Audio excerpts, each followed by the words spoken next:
And I remember just like walking around in awe of this space that, in some ways, a club is in a lot of ways like a church, right? You have the music, you have the community, you have like, I guess you could even say the communion. Of course, you're not getting drunk off the wine from communion, but there are so many parallels in like the way that you move your body and the way when you're praying together, like you move your body together. There are like so many structural parallels that underlie these two different social experiences. And for me, I'm not saying that my time my first time at the gay bar was spiritual. It wasn't. But it certainly was like profound, and it certainly was something. And you did go on your knees. Certainly did. Hello, my name is Kay Anderson, and you are listening to Lost Spaces, the podcast that mourns the death of queer nightlife. Every episode, I talk to a different person about a venue from their past, the memories that they created there, and the people that they used to know. So, we seem to have, in the last few months, had quite a lot of religious guests. And it sounds like I'm complaining there. I'm not complaining. I've really enjoyed all of the conversations, and I don't think that religion is a dirty word. Well, maybe I do. Anyway, doesn't matter. With my guests, I've had quite a lot of conversations about how religion is in conflict with queerness and all of the issues that that can create. But one of the angles that we haven't really looked at all that much is the similarities between religion and queerness, and dare I say, religion and the experience of being in a gay bar. And there probably isn't that many overlaps, to be completely honest, but what stuck out for me in this week's conversation is that they both offer community and they both offer that promise of belonging. And that might not have specifically been what this week's guest, Dr. Luke Wilson, was seeking in either, but it was that sense of longing for belonging, that rhymed, longing for belonging and longing for community that I came away pondering. So, to give you a little bit of background, Luke was an evangelical Christian, which is kind of like next level Christian. It's like proper big bad boss Christian. And yeah, I mean, these aren't his words, but it gave him a sense of certainty. It gave him some control in aspects of his life, but it also threw up all of those conflicts that you would imagine a queer person might experience when embracing religion. And it was at an unknown gay bar in Albuquerque, New Mexico, where he happened to be visiting for a conference because he is a university scholar, smart type. And this is where he first got a peek at what it might mean if he left his religion behind and embraced all sides of his queerness. Before we get into the conversation, the only other thing that I want to make you aware of is that Luke is the academic sort, as I've said, and has studied at a number of universities, and those come up in the conversation. We kind of zigzag around all the different cities and locations that he's been in, but when he starts talking about Vanderbilt or McMaster or Liberty, just know that those are universities. Okay, let's get into it.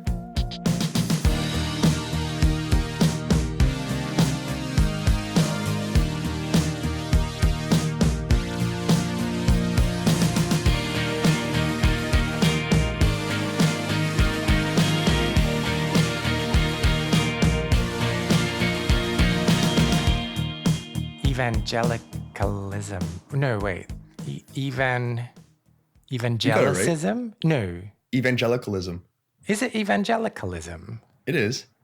So what's evangelicism? Did I just make that up? Yes. Okay. You did.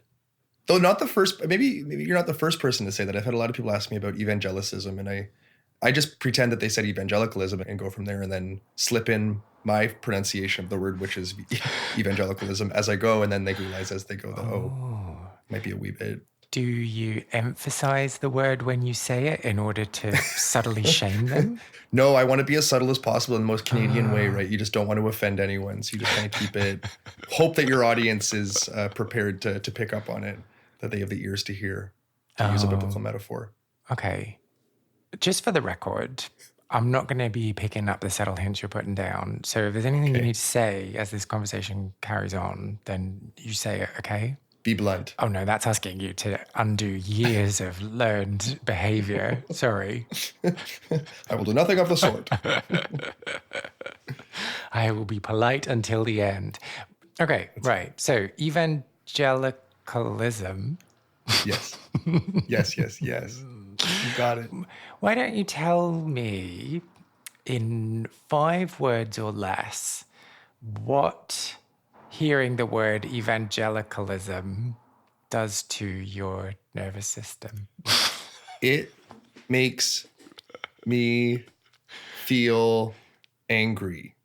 Ooh, so angry is the emotion that comes out. Yes. Are the rest of my answers limited to 5 words? Because if so, I'm in big trouble because I'm a wordy boy. I mean, it would make the show quicker, but no, you can do all you want. So why anger?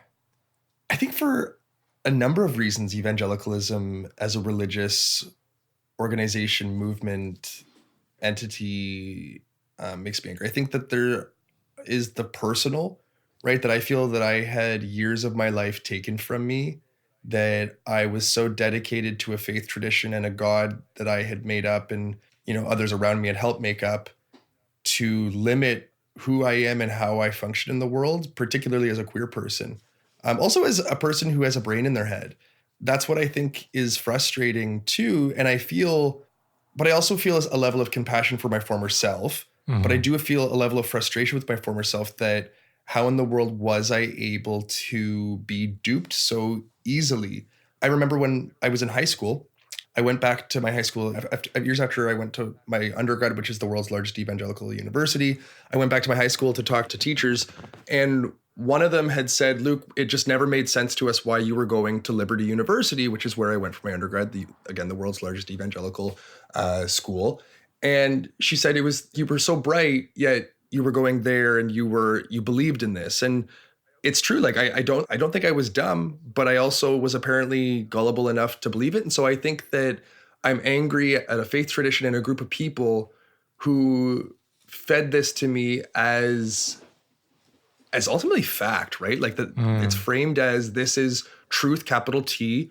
And if you accept it or you go to hell, because if you don't accept it, the alternative is life apart from God for eternity. And so I think there was a lot of fear involved, and I'm frustrated with my former self. Again, I still have a level of compassion for my former self, but I'm much more frustrated and much angrier with those who led me to believe that there was this really angry, vengeful God that was out to get me if I didn't submit to that God's redemption.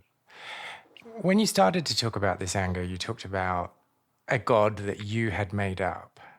And now you're talking about believing what other people had told you about this vengeful God.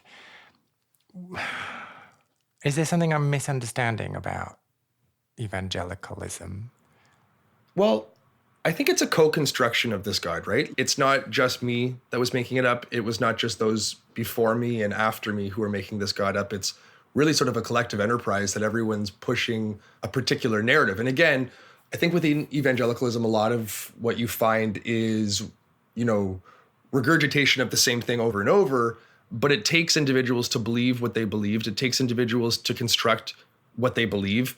But again, like I said, it's a co-construction. It's not just you, it's other people who are influencing you and you influencing them, right? Yeah. And it's this mutual reinforcement of this system that ultimately results in what we see when we see evangelical churches and organizations and institutions today. But I think that it's not just them. I have to take responsibility too, right? Like I led people to Christ. Like I evangelized and brought people to faith in Jesus. And so like, was that everyone else's fault, not my own? No, it was certainly me who did that. And I still feel horrible about that. I still feel like I've done disservice to those people. But I also know that it was other people who were leading me in a certain direction, which makes me sound like a sheep, which I guess in a lot of ways I was. But also the Bible uses that metaphor as something to identify with, that Jesus is the good shepherd and we are his flock as sheep. And so, even that wasn't necessarily seen as like a negative thing. I followed the way that I thought I should and the way that I was told I should. So I think it's a both and that results in the Christian church, or the evangelical church specifically, when it comes to both the individual and the group. And you talked about fear being one of the reasons that you stayed. But you've also talked about how you're annoyed at yourself about being gullible and to feel duped by it. I'm just going to come out and say this question rather than do this winding path towards the question. So basically, why were you duped? What are the reasons? So I think that would have to take us back to my childhood, which was, I was born and raised in Toronto, Canada. And I'm the youngest of 5 kids. My mom was, I would say, haunted by her Baptist demons growing up, that she very much had a religious upbringing that lingered and affected her into her adulthood. Though she wasn't religious per se herself, she was certainly, again, haunted by it. Whereas my dad was an agnostic. He didn't really believe in anything. He was this hippity-dippity cool social worker / record store owner, super cool guy. Wrote like a book on Bob Dylan. So I had this very funny sort of family dynamic where I had this very like easygoing dad, and then this mom who had, again, was still affected by the secondhand sort of religiosity of her upbringing. And so when we were little, and since I'm the youngest, I had the least exposure to church. So my mom would bring us to church when we were little, but that stopped for me when I was in about grade 2 or 3. And so I did have exposure to the church. I wouldn't say I was raised in a Christian home, just given the fact that my mom, we never talked about God in our house other than saying our prayers and saying grace. Like my mom taught us that, and that was the extent of our sort of religious dialogue within the home. And certainly with my dad, we never talked about that. I had the least exposure in my family, and I think by the time I was in high school, my brother, for whatever reason, got really involved in the creation versus evolution debate and had decided that there was such thing as, a creator. And so he wrote me into listening to these DVDs that this guy was had produced. And I, at the time, was like, no, I'm not interested. And then finally, when he showed me these DVDs, I was like, oh, this is sort of, it's intriguing. So started watching it. And then within, a few months, I was like, well, if I believe that there's a creator, I must, figure out who that creator is. And so I went back to the church that I went to when I was young. And I think part of that was feeling like I had missed out on something that my siblings had exposure to. And on top of that, I think it was also trying to appease my mom. I was definitely close with my dad, but I was always a mama's boy. And so I think that I was trying to satisfy her in some way. Those are 2 reasons, again, feeling like I missed out on something and also trying to appease my mom. But I think on top of that, Christianity and religiosity in general provide queer folks with a really convenient cover for their sexuality. In the sense that if you're a Christian or you're an evangelical, according to this faith tradition, you cannot be gay. They even separate it from the individual. They say there's no such thing as queer people in the world. There are just people who, quote unquote, struggle with same-sex attraction, which is to divorce the sexuality from the individual or divorce the homosexuality from the individual. They say that's not an inherent or an innate part of any individual. Everyone's a latent heterosexual who just might struggle or dabble with, same-sex attraction. And so I think for me, it was a very convenient cover. Like I knew that if I were to be Christian, well, then I can't be gay because I'm Christian. And again, this false dichotomy, this binary black and white cosmology that allows for queer people to hide within religious traditions and not be questioned. Or if they are questioned, it's not a big deal because at the end of the day, the person who's questioning it knows that person is within the good graces of God and the community. So they're not going to run outside of the fold and, run astray. Instead, they're going to stay where they are and be good Christian boys or good Christian girls and, remain faithful. Even if there were people who were questioning my sexuality, it didn't matter to me because I was under the impression that I couldn't be gay and that ultimately it was a really sort of like neat narrative or fiction really to uphold, because I felt like I had beat the system, that no one was really ever going to know that I was gay because I was a Christian. Okay, so then at what age did you become a Christian? I became a Christian in grade 9, so I was 14. I went to Rosedale Heights School of the Arts, this very gay high school, and one time I went into I had said to my mom, we should go to Sunday school or we should go to like church or whatever, and she was like, no, no, I don't want to go, and kept weeks and weeks of me dragging on, like, Mom, come on, let's go to church, let's go to church. She's like, I don't want to, And finally, one Sunday, she's like, let's go. So we go, because at this point, we were like any good Canadian family would go to the cottage on the weekend or would just sleep in. Like, even though when I was young, she had pushed on us more. By the time I was in high school, she started drinking again, which she stopped doing when we were kids, and or for the most part, stopped. She was veering away from the church, but I, unfortunately, was veering towards the church. And so finally we go to church on Sunday. When I'm there, I see in the bulletin, like the pamphlet they hand out, I see in the bulletin that they have a youth group, and I'm like, oh shoot, I should go to youth group on Wednesday. So on Monday morning, I went to school, went to art class, and I said to my friend Becky was like the kind of gal who had like the blonde spiked hair right up the middle, like the mohawk, and was always wearing like scantily clad. She was always scantily clad, like wearing black, like very goth kind of gal. And I went to Becky on Monday and I said, yo, would you want to go with me on Wednesday to church, to youth group? And she was like, fuck yeah, I do. And so off to church we went on Wednesday, and Becky and I went. Needless to say, Becky didn't go back after the first time she went. I did. And the rest was history. But okay, so you've talked about this finding religion as a way of covering your sexuality. Had you had the conversation with yourself about your sexuality at 14? So my dad would never have cared. My dad passed away when I was in high school. I was 16. But before that, my dad never would have cared if any of us had come out as queer. Like, my dad was just so relaxed and easygoing. Whereas my mom, and I always knew that I should not tell my mom because she was adamantly homophobic. And we knew that, like all of us knew that. It was made very clear to me through a number of comments or conversations that, she would have with me or others, or, on the phone with her friends, or things she would say when we're watching TV and a queer person would come on TV, or when the Pride Parade was happening in Toronto and we're driving out of the city to go to the cottage, she's talking about all those queers flopping their private parts around and how gross this is and all this kind of stuff. And she wasn't necessarily wrong that they were flopping their private parts around, but yeah, but it's not gross. I mean, she's wrong there. Yeah, come on, Cheryl. Get with the program. So I knew from an early age that it was not okay to talk about my sexuality. And as a result, I think I had convinced myself with very little evidence, and by very little, I mean no evidence at all, that I was bisexual. Like, I thought, well, sometimes, I'll see a man and a woman and I'll think she's pretty, that kind of thing. And you uphold fictions to fit the world that you're living in. The world that I was living in precluded the possibility of being queer, right? Like, I knew that if I were to come out, I'd be in big trouble. So for me, I had convinced myself that I was bi. Then when I got involved in the church, this is when I learned the phrase struggling with same-sex attraction. Even though I didn't necessarily need to learn that specifically, I did know beforehand that you couldn't be, according to the evangelical tradition, gay and Christian. This was, they offered a more detailed sort of vocabulary to talk about these things, however flawed that vocabulary is.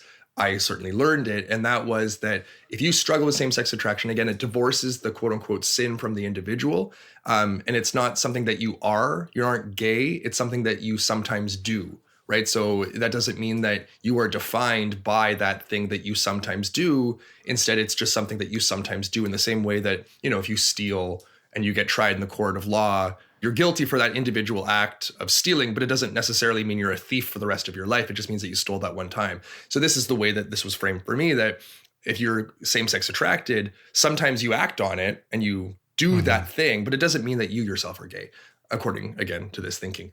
So that for me allowed me to But hang on. Convince myself. Does that not just like give you lots of permission to go and do it? Of course it does. That's a funny question, because so it absolutely does give you the license to go and do whatever you want. There are verses, though, within the Bible that say that just because you can sin doesn't mean that you should, kind of thing. You should be fleeing from this. You should be doing your best to follow Jesus. Now, all of that is cool. Well, not really, but for the purposes of argument's sake, it's real cool. But the thing is, when you're a teenager and you are a sexual being, just as much as everyone else who's a sexual being, or maybe all the more with, the hormones that are running through you. I mean, yeah, those hormones, man. Right? So with that, it's like you might be running away from sin, and you might ideally do your best to fight that and not look at porn, not masturbate, not even look at people that you found attractive. That's the ideal. Of course, we don't live in a world of ideals, and theology is, after all, theory. It's not necessarily based on our lived realities, or, a lot of it's not, especially within the evangelical world. So when you have these like ideals or sort of like ways of being that you think you should follow, but don't, that's because, again, you're living into a world of theoretical, formulations that are given to you. And again, they're these sort of like musings or thoughts about God or things that you should be doing or not doing. When you're a hormonal teenager, you're not necessarily always following that. Sometimes the quote unquote, the flesh is weak, right? And you need to be the human that you are and navigate that or negotiate that within yourself. But again, when you have this sexuality on the one side and hormones on the one side, and then you have this theory of how you should or ought to live on the other, they don't line up oftentimes, and especially within the evangelical paradigm. So it's like, yeah, you're fighting it. Yeah, you're doing your best not to give in to your temptations, quote unquote. But at the end of the day, you're a human. And at the end of the day, you're a hormonal teenager. Yeah, but it's also, if you're viewing it as an action and not as part of your being or part of your identity, then it's super easy just to be like, well, yeah, I might have sucked 5 cocks this afternoon, but that's just an action and that's like not who I am. So I'm fine. I'm just going to keep going back to church. Like, that's what I don't get. Cade, I think you're absolutely onto it. Like, I think you have uncovered this sort of, in some ways, one of the many scandals of evangelicalism. And that is the intellectual dishonesty. That is the inconsistency in thinking. That is the ludicrous nature of so much of this, right? And I always say to people, don't look for this to make sense. Don't look for evangelicalism to make sense. There is a logic and there is a way of thinking about it, but you have to really sort of be familiar with that logic and how evangelicals twist and the mental gymnastics that they perform in order to believe what they believe. It's crazy. So I think what you're pointing out, you're saying like, wait a second, what about this? What about this? Absolutely. That's the whole thing, right? Like looking back outside of this world, and you, of course, being an outsider and me no longer on that side of belief, I see it too. And I'm just like, yeah, this is so inconsistent. There are so many things that are wrong. There are so many things that the way that the system sets itself up is so sort of bonkers, right? And again, yes, people absolutely. So this is the thing. You'll have kids who are in youth group and they'll be like, I'm not looking at pornography until the day that I get married. Okay, a month in. Oh, did you get a ring? A purity ring? A purity ring, yeah. I did not. I want to get one. Anyway, sorry, carry on your story. I had the WWJD bracelet or the pro-life bracelet or like fully rely on God frog, that kind of thing. I've never heard that. Okay, I'm going to have to go and get one of those bracelets. So anyway, kids in Sunday school. So you have kids, yeah. So you have kids in youth group, Sunday school, church, whatever. They make the commitment. I'm never going to look at porn until I'm married. Of course, give them a month and they're on their computer at 12 o'clock at night when mom and dad have gone to bed and they're looking at porn and masturbating. That's what the internet's for. Yeah. Have they ever heard of Tumblr? So this is what they would do. And then, of course, like after the kid has done this, the kid's like, well, I've already looked at porn once and jerked off once. I might as well do it 5 more times. And so they would do it 5 more times and then feel really guilty about it. And be like, okay, back to God. And then they would, again, focus their eyes on all things pure and focus on Jesus and make sure and repent and say that, I never should have done this. God, I'm sorry. Like you've obviously forgiven me because of what you've done on the cross. Thank you for that forgiveness. And then they move on. And then they do the whole thing again the next month. It's this vicious cycle of over and over and over trying their best to be what they think they ought to be because they've been told this is who you ought to be, a sexually pure individual in the eyes of Christ. And then once they fail or they quote unquote slip up, that was the language that was used for me, which is another way of saying sinning. After you sin, well, then you feel bad about it and then you feel contrite. The Holy Spirit's convicting you and then you go back to God and then you do it all over again. It's just this cycle and this is what happens. And what ultimately this leads students or kids to, you have these young guys who are, and again, I don't really know about, women's experiences as well because I just haven't talked to a lot of women about this. But when I was in youth group, all we talked about was masturbation, pornography, and marriage, because that's all we wanted. We wanted a way out of this vicious cycle. We wanted a woman, and of course, it's in such like objectifying terms. Like I don't care who it is, just a woman to help me satisfy my needs. I just need to find a wife to marry, and then you're out of this issue. But of course, that isn't going to work because a lot of people don't realize like the need or the desire for a variety. Like they don't necessarily only want to have sex with one person. And then of course, then they're looking at porn when they're married, or they're cheating on their wives when they're married, whatever it might be. And the cycle continues. And I think that this is where you find these restrictive, limiting sexual ethics that confine people into a really unrealistic way of living, to the point where they ultimately give up or explode and exceed the boundaries, or, trespass, or again, to sin, quote unquote, because they've been living in such a narrow way of living that doesn't allow for human flourishing, but instead really limits that. And then eventually they just can't take it and they give up, and then they do things like cheat on their wives, or go on Grindr when they're not supposed to because they're married to a woman, that kind of thing. Okay. So in these groups where you were talking about marriage, masturbation, and pornography, Youth group. the facilitator of this group, how would they not stop everyone from sharing notes and being like, hang on, this is a crock of shit. What the fuck are we doing here? What would they say? For the most part, like I was an exception to a lot of the kids in the youth group, in the sense that my family wasn't like a church family. So I was one person who had, 1 foot in, 1 foot out, in the sense that like when I went home at night, like I wasn't going back to my parents and saying, guess what God taught me tonight? Whereas a lot of these other kids are saying to their parents, they're talking about what God's doing in their lives, and how the Holy Spirit's convicting them, or what Jesus is teaching them, blah, blah, blah, blah, blah. And so for them, I think a lot of these kids were raised in this culture and raised in this community that they adopt such an uncritical position because it's been their whole lives for so long. And if they were to move outside of that, they would lose not only their community, but in their eyes, in a lot of ways, if they were to say, hey, I don't believe this about sexuality, or if I don't believe this about creationism, or if I don't believe this about, take your pick, I'm no longer a Christian. Because again, the world of evangelicalism is set up in such a way that it's binary. There's of God, of the enemy, sinful, not sinful, or godly. It's either or. So they make it so that if you don't believe in everything, then you believe in nothing. And it's a slippery slope to start believing X, Y, and Z about sexuality because, well, the Bible says this. And if you don't believe this part of the Bible, then you don't believe any of the Bible, because the whole Bible is God inspired and God breathed.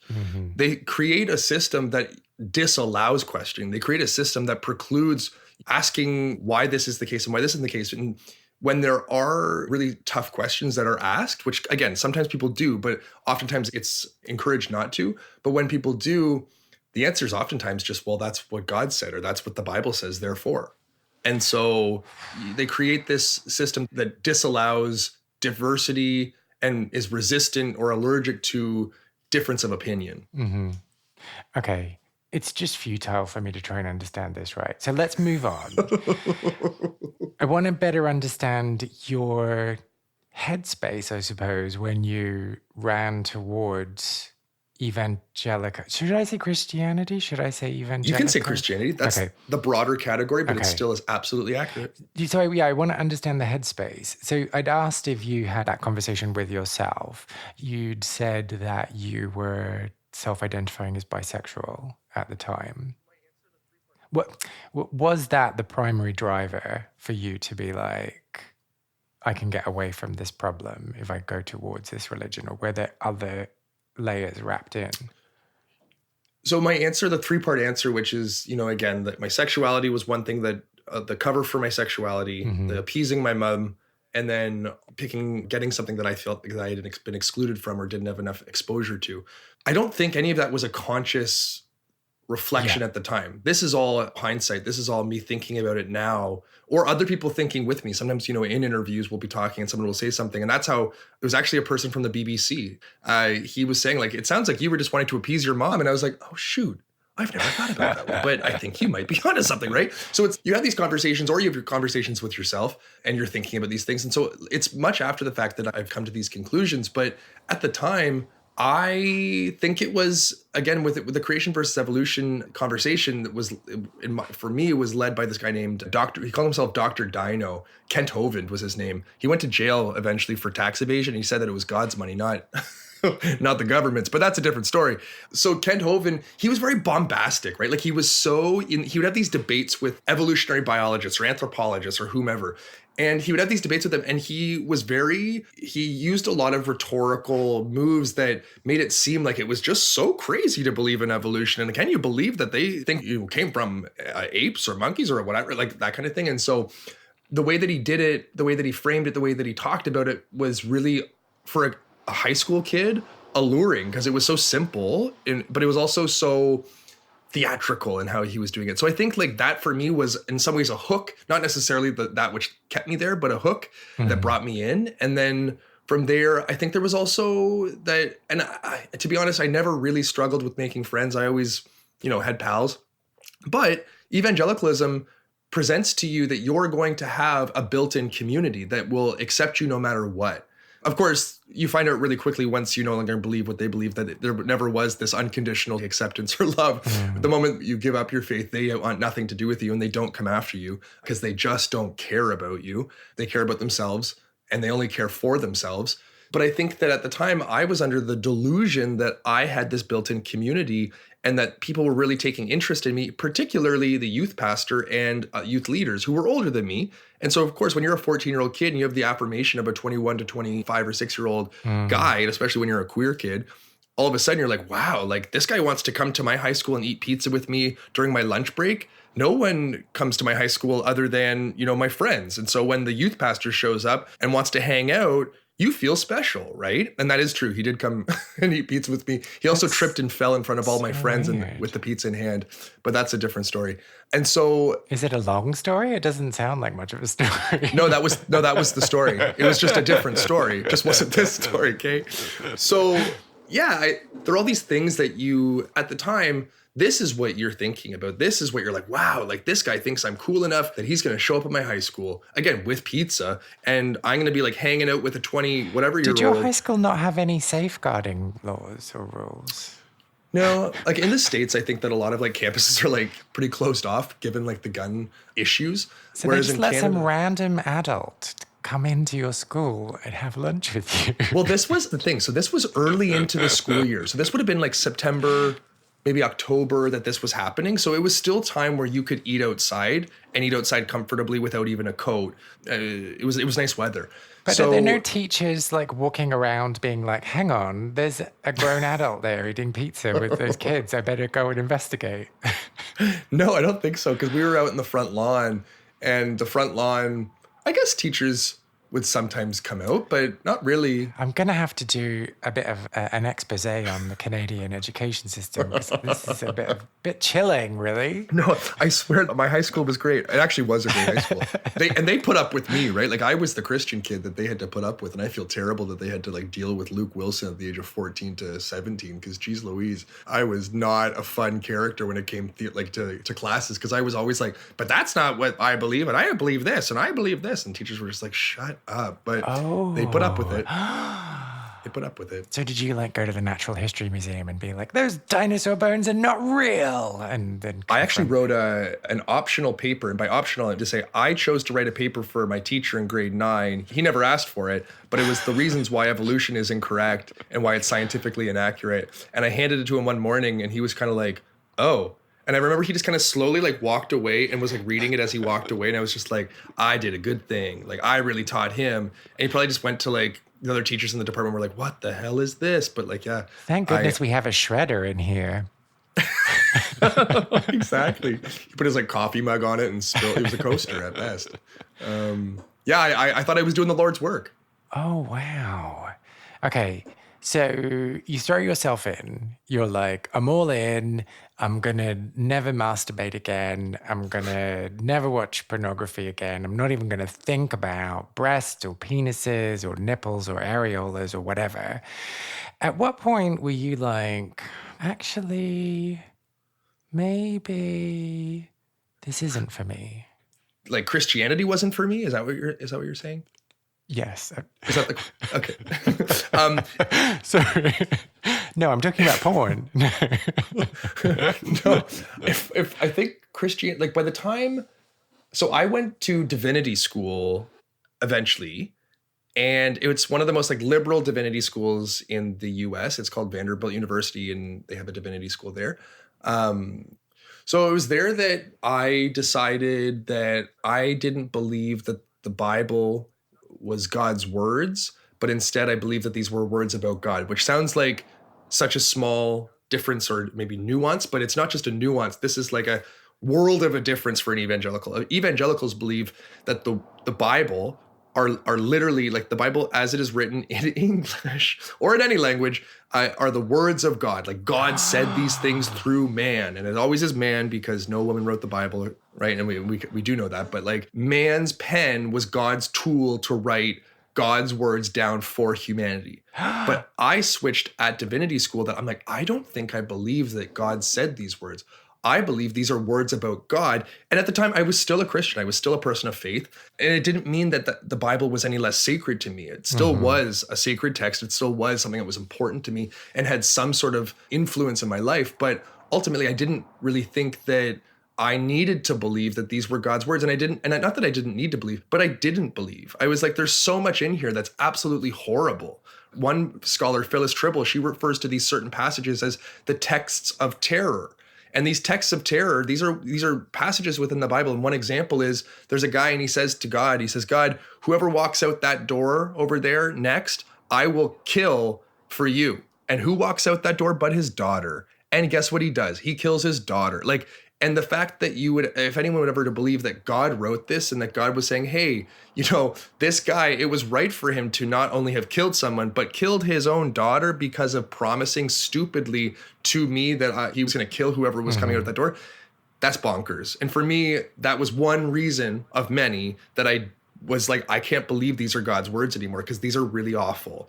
And so that okay, so shifted with for that me. example though, did you believe that had happened and someone had recorded it, or that it was just written by man as a way of demonstrating how loyal we should be to God? I mean, I don't even know what the lesson there is. You tell Don't me. use doors, maybe. So beforehand, I would have said these are God's words. God intended this to be written, that this was orchestrated by God. Yes, but had he written it based on events that had happened, or had he written it as a demonstration of like making a point? When I was evangelical, I believe that these were based on historical events. Yes, that this actually happened. Afterwards, heck no. Like I didn't believe that this happened. And again, I couldn't wrap my head around a God who would do that.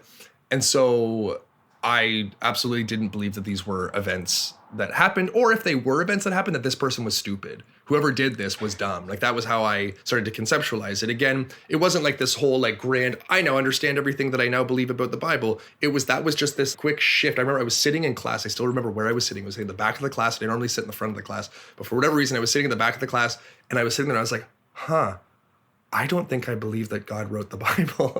And that was just like, my mind blew. Like it was like this paradigm shift. And so when that happened, that was the first of many paradigm shifts, because there were many, that I thought, I don't believe that God really cares that I'm gay. I don't really think that God really is going to send people to hell. All these things started shifting to the point that, and there are a lot of Christians who don't believe in hell.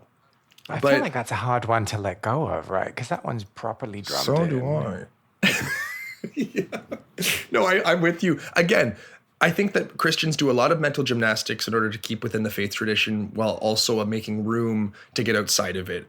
And I commend them in some ways. I also think that a lot of what they think is just, I question like, why are you so committed to this belief system when in fact you don't believe in a lot of it, but then you do believe in it, but you change your beliefs here and that you accommodate this. And for me, I'm not invested in Christianity anymore. I'm not invested in keeping up with that. A lot of people are, and that's their own investments, and that's that. For me, when it stopped making sense is when I gave it up. I was like, this doesn't make sense anymore. And for me, most of my past research, I finished my PhD last year, and most of my research was in Holocaust studies. And so I looked at, really, a lot of it was actually the intergenerational transmission of trauma from Holocaust survivors to the kids to their grandkids. Oh, that's but before that, I was doing work in like survivor narratives. I was doing work on Nazi propaganda. I was doing work on like Christianity's role in the Holocaust and how the Christian theology and the Christian scriptures themselves laid the seedbed for the Holocaust. A lot in there. And when I was reading specifically this one author, Elie Wiesel, who is perhaps the best known Holocaust survivor. If Anne Frank is the best known Holocaust victim, Wiesel is probably the best known survivor. And I was reading a lot of his work for this class that was on him. And I remember sitting there, and I think it was some sort of like Instagram or Facebook post where someone I knew had wrote that God had given them a free Starbucks coffee. Praise the Lord, God gave me this free Starbucks coffee. What a gift. And I'm sitting there and I'm like, and I'm reading Elie Wiesel, right? I remember I was still sitting on my couch in my apartment on A1A, like the Highway 1 in Florida, which faced the ocean. And I'm sitting there and I'm on my couch and I'm just like, wait a second.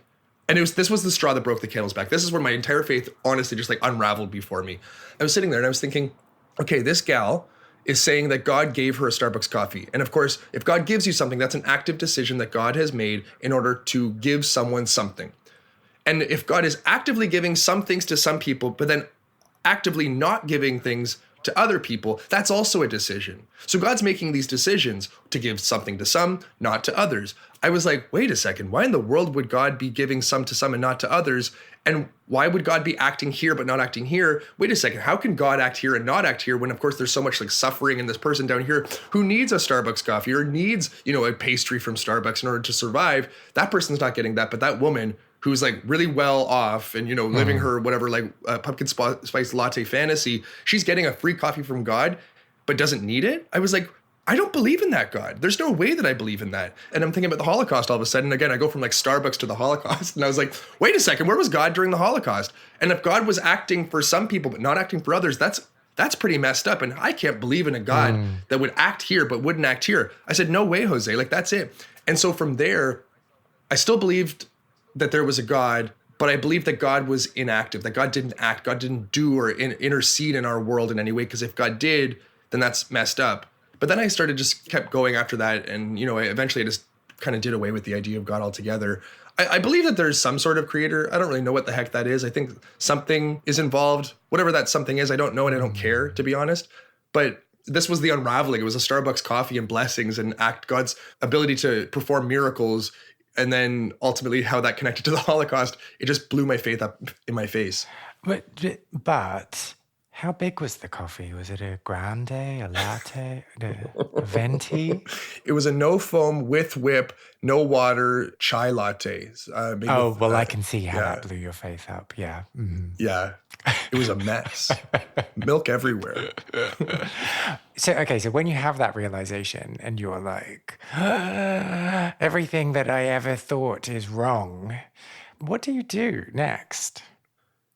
I'll start this way by saying all my supervisors have always been Jewish men, but my PhD supervisor, Dr. Berger, who's one of my favorite people in this entire world, he one time said to me, he said, Luke, are you sure you're not Jewish? Your anxiety's through the roof. And you know what? When I gave up my faith, I was living in Florida and it was awful. I had just had this like breakup that I somehow let my world unravel because of this breakup. And looking back, like the man was just like, anyway, he's not even worth talking about. He was not a very good human, but I was like distraught over it. And I was so upset. And this is again, around the same time that I had lost my faith, or I'd given up my faith, maybe is more accurate. I don't know if I can say lost, but whatever. And I was so anxious about specifically death. That was the big thing for me, because in the past, I had this belief that when I die, I'm going to heaven. I'm going to see my dad. I'm going to see my friends. I'm going to see, my family members. I'm going to see so-and-so. I'm going to see Jesus. And that's going to be great. What about the youth pastor that ate pizza with you? Would you see him there? He would have been there according to that faith. Yes. Definitely would have been there. But I remember that, and I think that like that gives you such a sense of security and such a sense of assuredness that that when you die, no questions, you're going to heaven. And you're going to see Jesus. You're going to be in, eternal fellowship with God. Cool. Well, of course, when I stopped believing in that God, I lost that. And I was so anxious for so long that I was going to, I just didn't know. There were no absolutes anymore. There was no assuredness or blessed assurance, should I say. But in that line of thinking, were other people going to go to heaven and you weren't because you didn't believe anymore? Or was it that, heaven doesn't exist, so what the fuck? No, it's like when Christians will say, if I said to a Christian, like, I don't believe I'm going to hell, they're like, well, it doesn't matter what you believe. God's going to send you there if you don't repent and turn your life over to Christ. At this point, I was like, it doesn't matter what Christians believe if I'm going to hell. Like, it's just not true. It's just not possible. There's no way that God is the way that they say that God is. And great, they can say whatever they want, but I just don't believe it. And I know that it's not going to happen. Okay. So it wasn't like FOMO. It was more like, oh, what the hell? I missed the security of it. And I missed the security of knowing, or of believing more accurately, that I was going to go to heaven.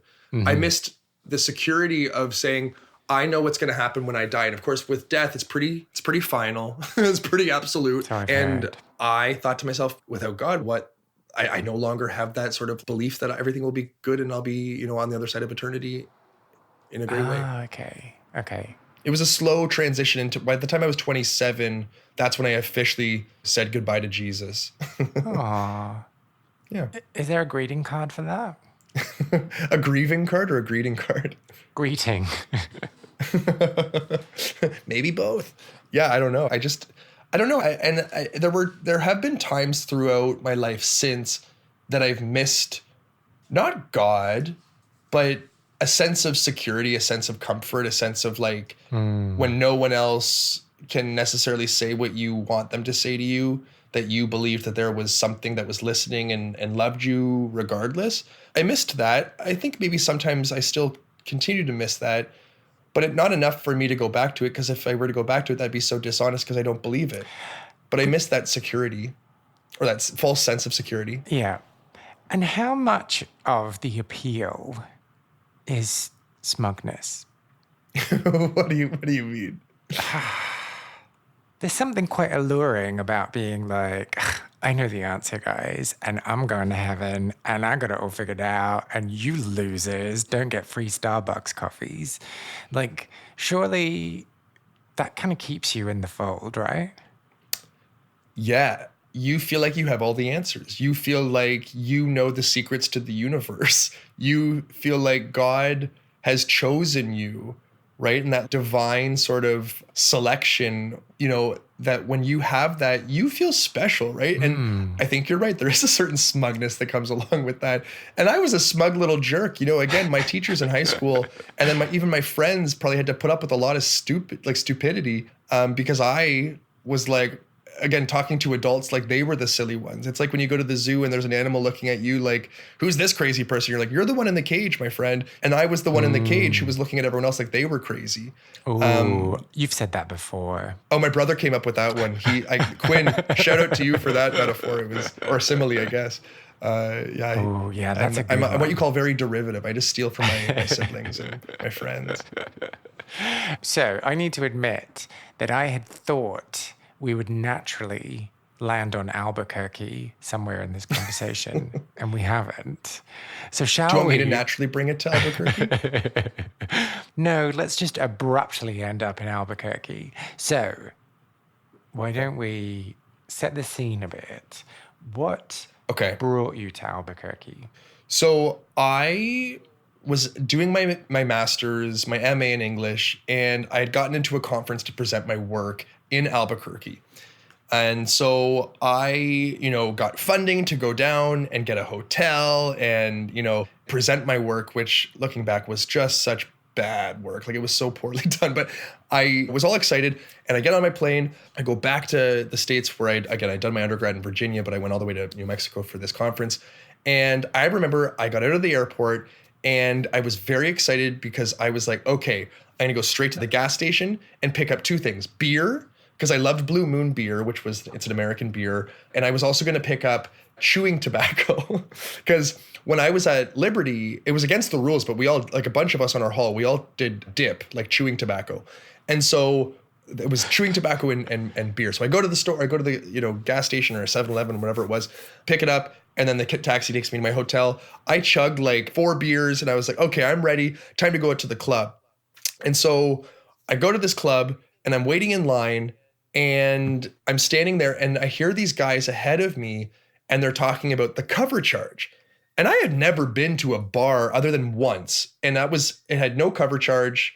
And my cousin was with me, which a different story. He wanted to go to a gay bar randomly. I don't know why, but he did. And I went with him pretending I was straight. Anywho, long story short, I'd only been to one bar before and I had never encountered a cover charge.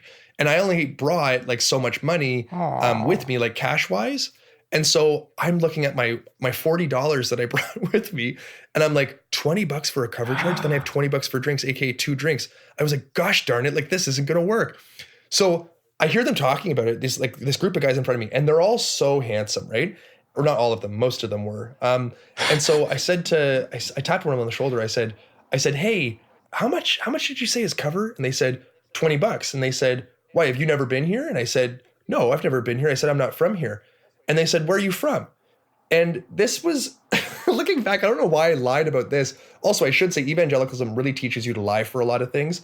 So this time I was like, I don't want to tell them where I'm from and then them find out who I am and then, them tell my friends and family that I'm gay. This is the year after Liberty and I was living back in Ontario. Again, this is where your mind goes. And I don't know how I thought they would ever find out anything. Or that they would have the energy to bother.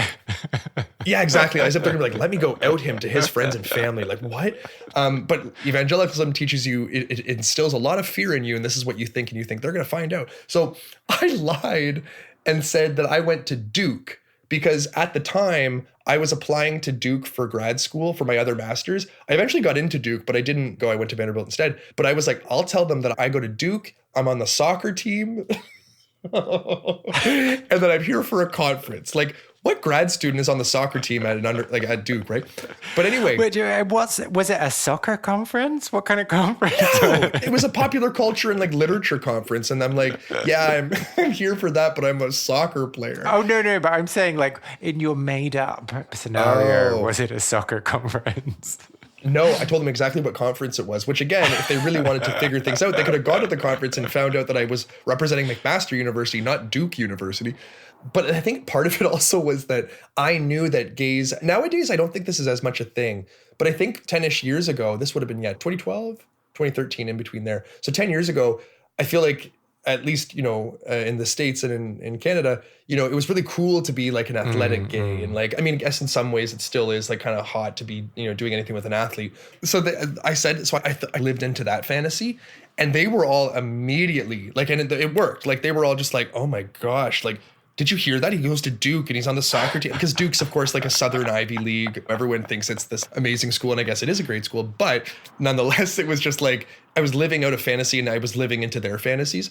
And so they were all just like blown away, and they were like, what's your name? Who are you? And I was like, but I'm also Canadian. And of course, Americans find that just crazy. They're like, oh my gosh, a Canadian in New Mexico. Like, I've never met such a person. And so, it was all these like silly boxes I was, I guess, checking. And this one guy, he says to me, he goes, how much money did you bring tonight? I said, I only brought $40 and we're still in line. He goes, how about this? I'll pay for your cover, and anytime you want to drink, I'll pay for it. Just stick with me. And this was the guy who I didn't find very cute. Always the word. I said, oh man. I said, no, you don't have to do that. I said, don't worry about that. Like, you keep your money, kind of thing. And he's like, no, I'm paying for you to get in. And I was like, honestly, you don't have to. He's like, no, I will. I said, oh, okay, if you insist, but I'm not going to like be standing next to this guy for the rest of the night. And so sure enough, he's trying, and I'm like trying to like get away at any point I possibly can. And I'm like running over here. And then by the end of the night, there was this couple who I guess were fighting, and they weren't going to be like interested in like, having a smooch at the end of the night, nor was this other guy. But this one guy who I thought was so handsome, he was. And so we started dancing and having a good time and, a great evening. But this was all my first time at a gay bar, and I had never, again, other than technically with my cousin, but it was technically a strip club, and it was very weird, and we got out within a few minutes. But this time was like the very first time that I showed up and actually participated in like queer life really ever. So you've jumped ahead and just ran into a story and told me the whole evening. Can we go back? Two, was this premeditated, basically, is the first question I have. You're flying into New Mexico. You know you're going to be at the conference. You know you're going to have this hotel. You've already pre-planned to buy the beer that you want to buy and get some chewing tobacco. And the dip, yeah. Yeah, but on the plane on the way in there, were you like, yeah, this is it. This is the opportunity for me to dip my toe in this water, this lake.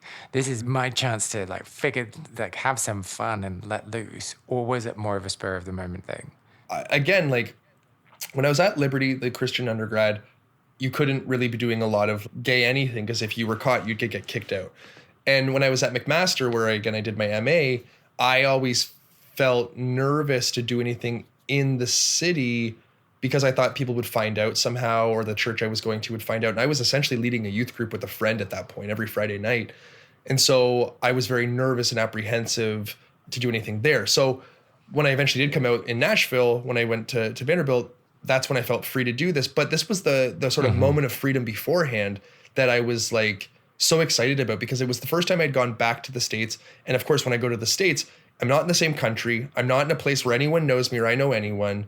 And it's going to allow me to just be myself, or to be free. Or in this case, I guess I would have conceptualized it as take a night off and away from God and live in sin for a night and then come back and repent and everything would be fine. Because even in high school, I always thought that I can never do anything with any guys, because if I do, I'm going to give Jesus a bad name. I'm going to be a bad Christian witness.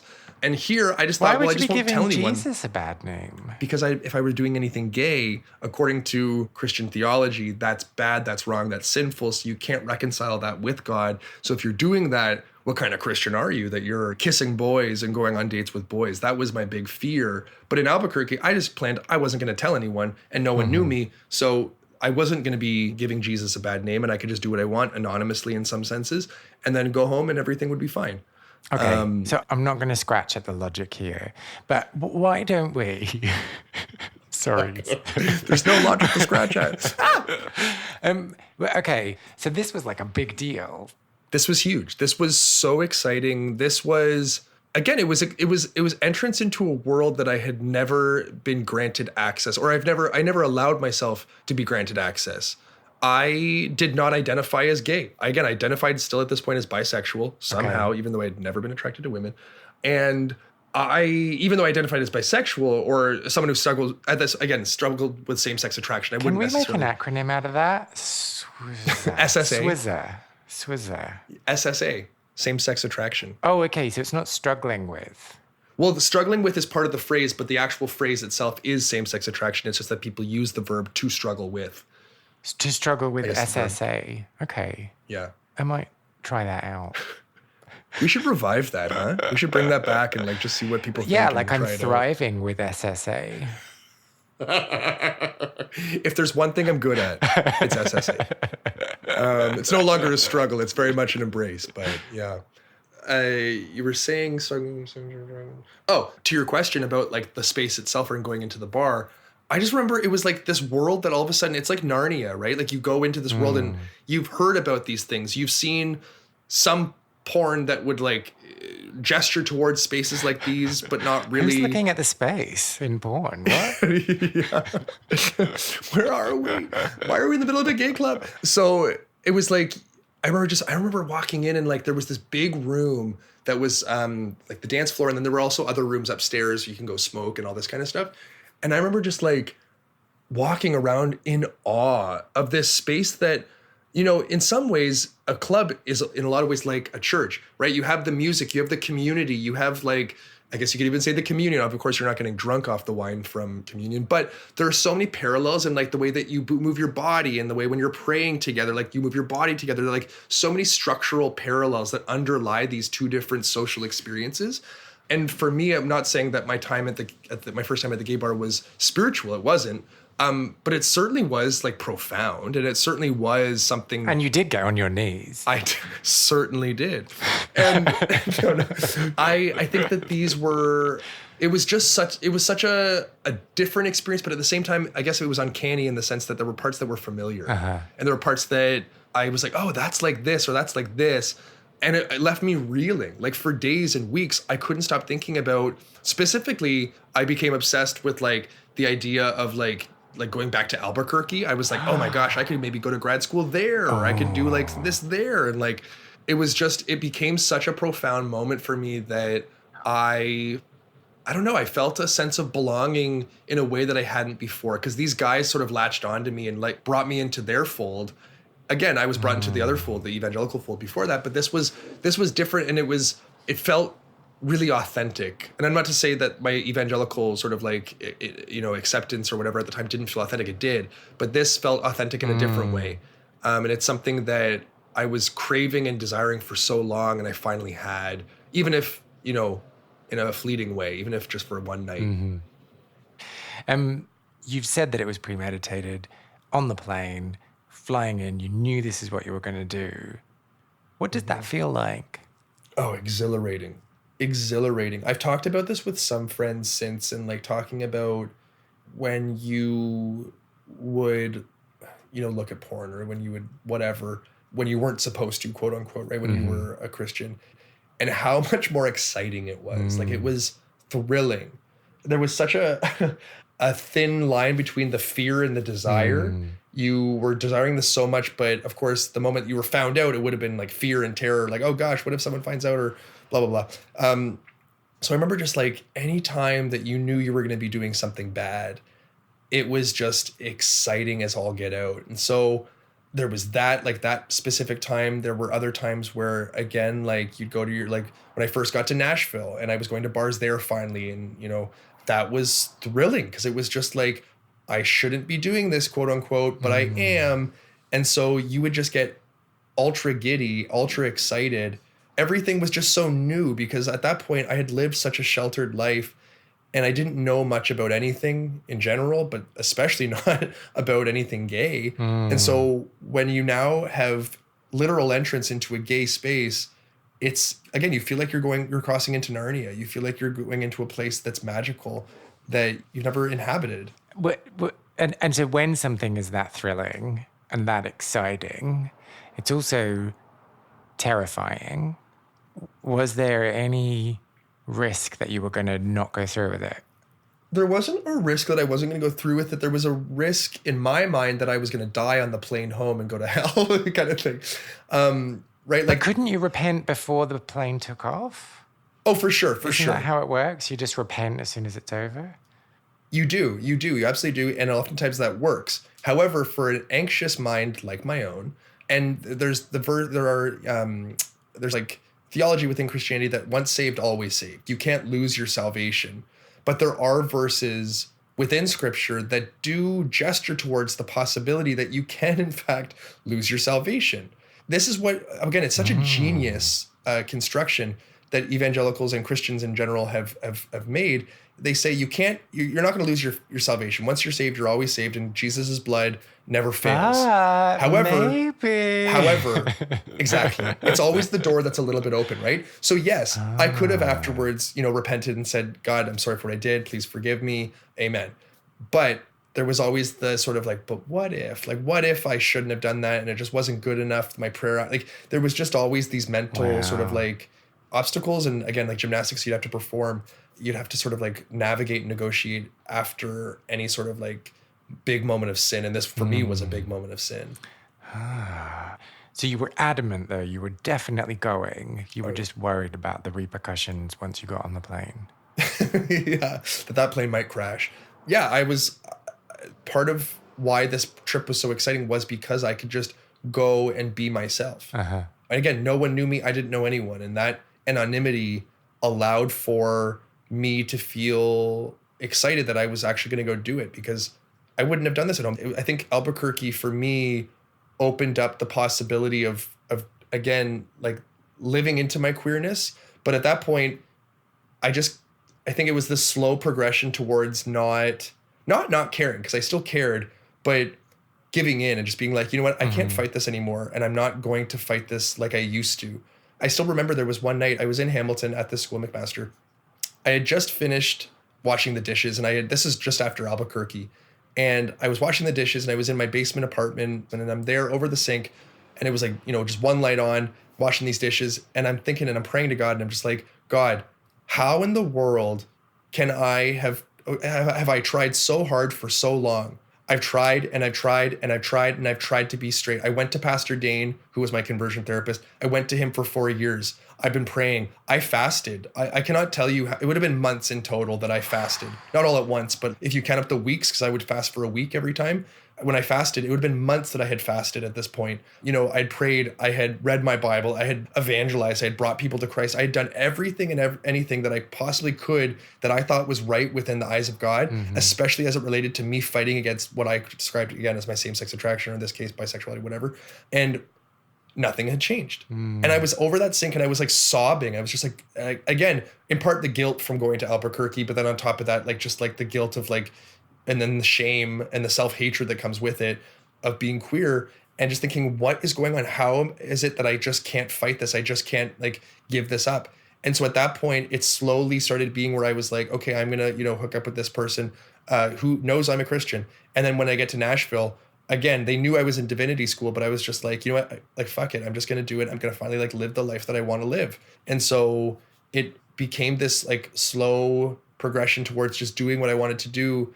And I think a big part of that was that within Christianity, you theologize first. So you have this set theory about God that you put in front of you, and you let that be the guiding rubric of your life. And you live after your theology. So in other words, you have the theory that sets up how you're supposed to live. I was like, I'm going to live and let that dictate what theory I believe about the world. So I started to switch that sort of like MO, that like way of being. I was like, I'm not going to just theorize first and then live. I'm going to live and then theorize. And that's when, again, I started living and being me and going on dates or going to gay clubs or whatever, and then letting that affect how I saw God, how I saw myself, how I saw others, how I saw the world around me. I was going to let the lived experience determine the theory, not the theory determine the lived experience. And I think that was a much more authentic way of being. But so then what is the theory? That sex isn't bad. I guess that is, at the end of the day, a postulation. That's a fairly non-committal theory. There. Yeah, how profound, like, geez. But it's not even like sex is amazing. It's like, yeah, sex, yeah, it's not that bad. No, sex is not morally bad. Oh, you mean morally bad. Oh, I thought you were like, yeah, sex is okay. Yeah, take it or leave it. You're like, what? You've been fighting this long for that? But you know about butt stuff, right? Yet to be discovered. No, I think that for me, it's, how do I say that again, like for someone, and again, this might not sound profound at all for someone who doesn't have a religious background or wasn't steeped in it for so long, that who I am as a queer person is okay. But that was a radical statement for me when I first started living into who I am, that it's okay to be me. Like, again, that sounds so sort of like pedestrian and like duh and obvious. But for me at the time, that was wild. That was crazy to think, because I had been told for so long that simply being myself was not okay, that it was wrong, that I need to change. And again, I tried. I went through 4 years of conversion therapy. Yeah, that is commitment. She did her best, gave it the good old college try. But, I think that for me, like, it was these little steps, these little realizations or like epiphanies, which, at the time, these like moments of illumination, like that over time, again, became so obvious. And to this day, they're obvious now. But at the time, they were revolutionary. These were things that changed my life, that it was these little baby steps that opened the door to that is now completely open, versus before it was closed because I didn't have the tools to open it. I didn't know how to. How did this mystery bar in Albuquerque help with those illuminations and little aha moments? They were the first people. I had met people in high school who were queer and out, but even in high school, it was different because like it wasn't like all the gay guys just hung out together because they're all gay. It was an art school, so it was like everyone was friends with everyone. So you had straights and gays and women, and who were straight, and like some lesbian women, and like women. All sorts of like women in general. No, like straight women, and then lesbian women, and they were all sort of together. It wasn't like there was a group of them.